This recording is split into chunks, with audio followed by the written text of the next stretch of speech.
At breakfast, Mom said Sabrina's twins would take my room because they needed more space. I started to speak, but Dad slammed his glass and said, "Agree or get out of this house." I nodded. A week later, I bought the house next door, watched them fall apart, and said good morning every day. I'm the quiet son, the one who remembers birthdays, runs the pastry shop, fixes problems. Sabrina is the golden child with miracle twins. Supporting her was always my job. Growing up with small cuts, your sister needs it more, don't make a fuss. I kept a spreadsheet. By that breakfast I'd fronted $18,542 in a year. I'm not rich. I sell pastries for $4.75. It started small, $120 for textbooks, $350 for a ticket, $498 for a blazer when her card declined. I skipped lunches to avoid overdrafting, made her wedding cake for free, paid for cribs and humidifiers.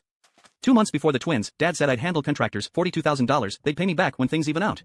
They never do. That morning at 7:40, I brought cinnamon rolls. Mom said my room was selfish to keep empty, I lived at the shop.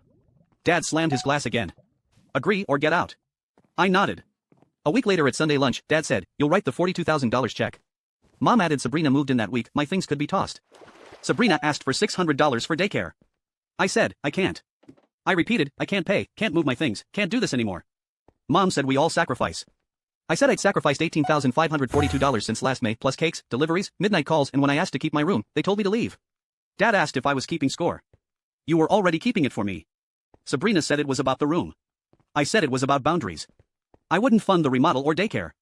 Dad said, then get out. I left. At the bakery, I opened Zillow, a 3-bedroom next door, listed 19 minutes. I made a cash offer. 2 days later, the deed recorded. Thursday, 7:02 a.m., I stood on my porch with coffee. Morning, I said. Dad asked what I was doing. Living. He came over, asked if I bought it to spite Sabrina, if I needed to check, if I just watched them. No. I'll say good morning. Friday, Sabrina came, called me insane, asked again for daycare help. No, I said she could visit, text first, no money requests.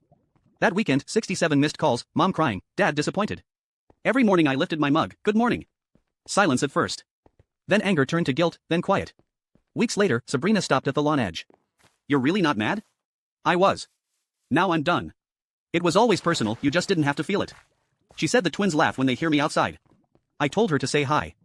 I sat on my step with my coffee. The quiet finally felt like mine. I looked at their house and smiled. Good morning.